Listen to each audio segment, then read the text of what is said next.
aspire to a clean career, leaving no shame for descendants. Hello everyone. Welcome to Encountering Chinese Case Stories, Cases Judged by Bao Gong. Today, I'm going to bring you a story called The Liaodong Army. In Zhaoqing Prefecture, Guangdong, two surnames are the most prevalent, Chen and Shao.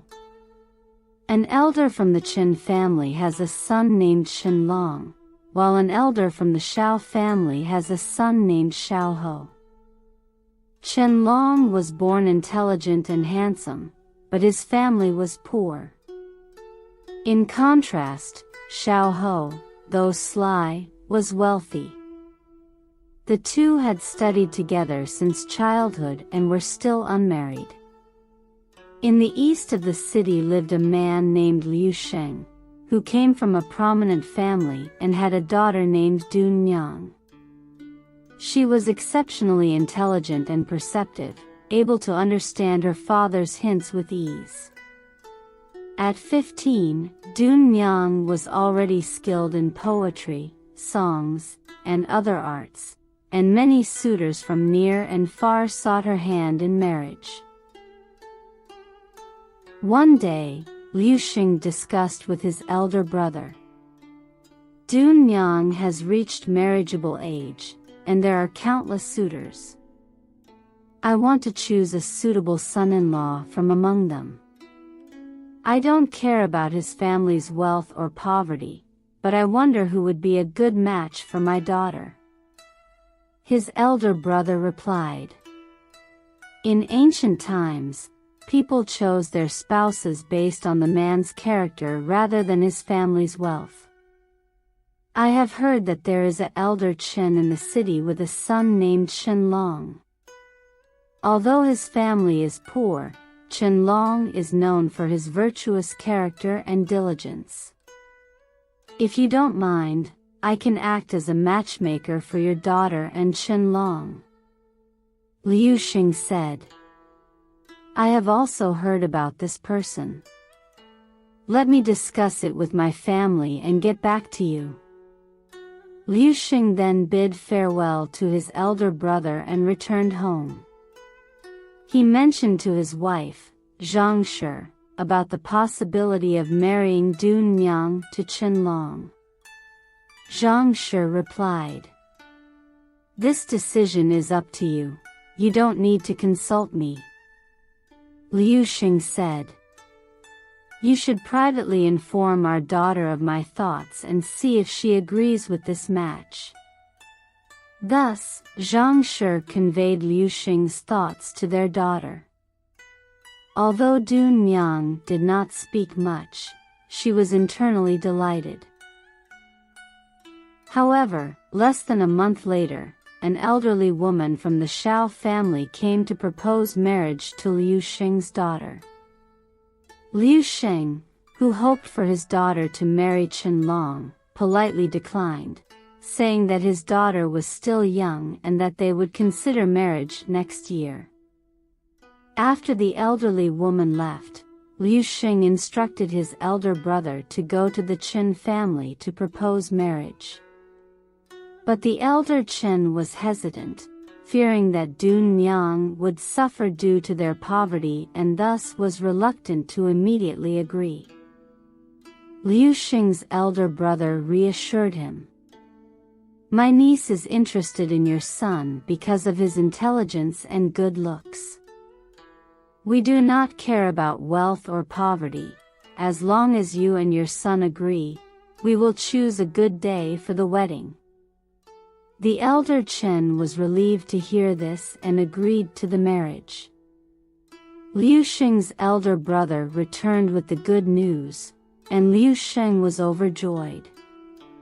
He even called a tailor to make new clothes for his son-in-law, Shenlong, and awaited the selection of an auspicious day to marry his daughter, Dun Yang, to Shenlong.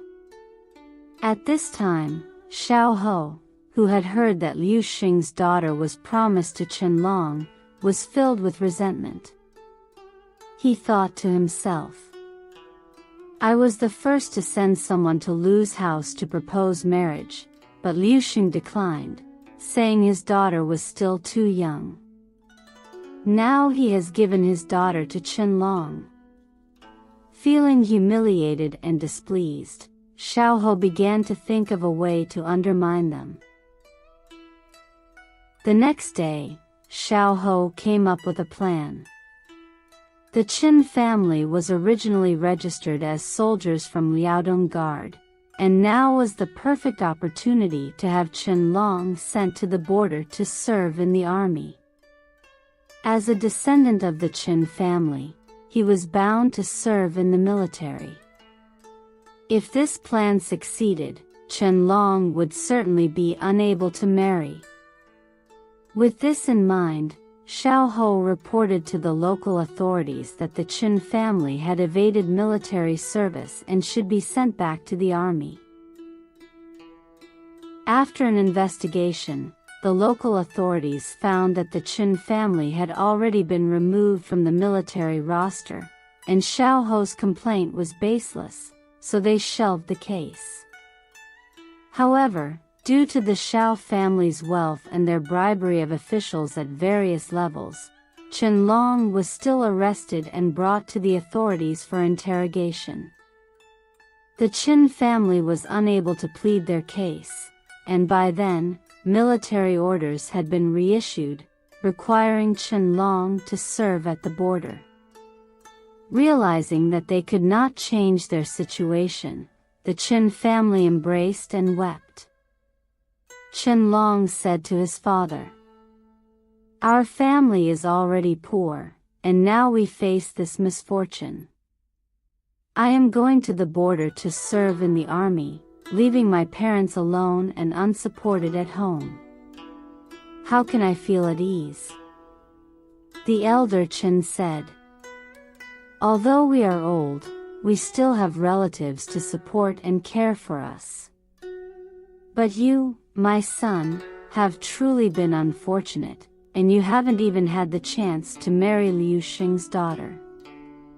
I wonder if there will ever be another opportunity after this journey." Qianlong replied, "It was this marriage that caused me to make enemies. Now, our family has suffered such a great calamity. How can I dare to hope for this marriage any longer?" The father and son sighed as they faced each other, spending the night in sleeplessness. The next day, Qianlong's relatives came to see him off. Qianlong instructed them to help take care of his parents and then bid them farewell before departing. At this time, the Lu family also learned about Qianlong's predicament, and they all sighed in regret. Dunyang felt as if a knife had pierced her heart, wishing she could break free from societal constraints and meet with Qianlong. Whenever she looked at her reflection in the mirror, she became melancholic, unable to express her sorrow to anyone. The spring after Qianlong left, a great plague broke out in Guangdong City. Liu Xing and his wife both succumbed to the illness. The Liu family's fortune was depleted by their severe illness, and they even had to sell all their property, including their house. Suddenly, Dunyang was left alone and helpless, so she had to seek refuge at her aunt's house. Her aunt was kind-hearted and treated her with the same affection as her own daughter. While living with her aunt, many people still came to propose marriage to Dunyang. Her aunt, hoping she would find a good husband soon, tentatively asked her, "Your parents have passed away, and you are now alone. Your parents wanted you to marry the son of the Qin family, but he is now serving in the army at the border, where it is bitterly cold, and communication is cut off. We don't even know if he is alive or dead. You are still young.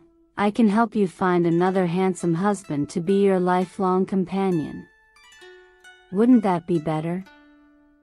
Upon hearing this, Dun-young cried and said to her aunt, "Aunt, I know you mean well, but Chen-long's misfortune was all because of me. If I were to marry someone else now, wouldn't that be unfaithful and disloyal? If you have pity on me, please let me stay here and wait for Chen-long to return. If one day he is truly dead in battle, I would rather remain unmarried for the rest of my life. If you insist on marrying me off to someone else, would rather die than obey." Hearing this, her aunt realized how resolute Dun-young was and did not mention it again. Afterward, Dun-young was even more cautious while living at her aunt's house. If her aunt didn't call for her, she rarely left her room and almost never met with outsiders. In October of that year, the city was attacked by pirates. The pirates were numerous, and every household fled outside the city to escape. Dun-young and her aunt also fled the city upon hearing the news. The following year, when the pirate incident subsided, the people returned to the city to resume their lives. However, when Dun-young and her aunt returned, they found their house had been burned down by the pirates and was no longer habitable. They had no choice but to rent a room near Pingyang Post Station to temporarily settle down. Not long after, Huang Quan, the adopted son of a eunuch, rode by the post station and saw Dun-young cooking in the kitchen. Enchanted by her beauty, he inquired about her. Someone who knew Dun-young told Huang Quan that she was the daughter of Liu Sheng, whose house had been destroyed in the chaos, and she was temporarily staying here. The next day, Huang Quan sent someone to propose marriage to Dun-young, but she refused.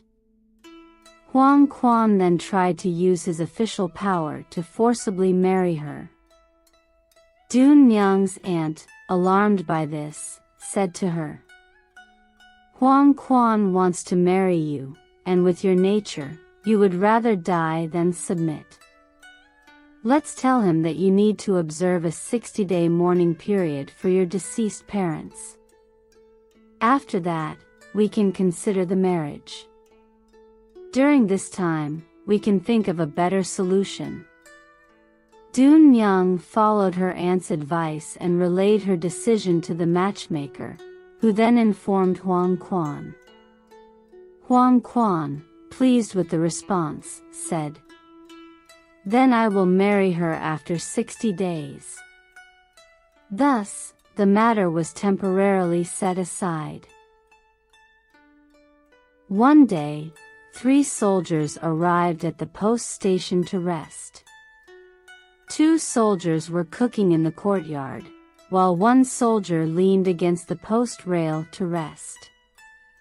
Dun-young saw them and said to her aunt, "Aunt, some soldiers have arrived at the post station.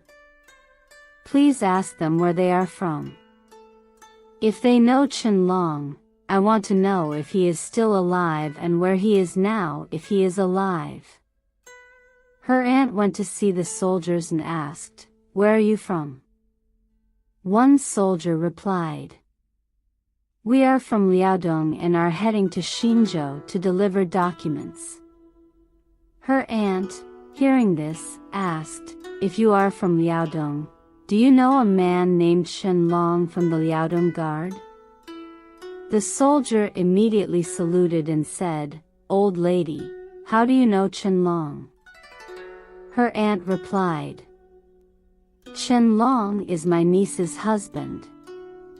My brother promised to marry his daughter to Chen-long, but the young couple was separated before they could marry. So, I'm asking if you have any news of him." The soldier asked, "Has your brother's daughter married someone else?" Her aunt said, "My niece has sworn to wait for Qianlong to return and refuses to marry anyone else." Upon hearing this, one soldier suddenly burst into tears and said, "I am the Qianlong you are looking for."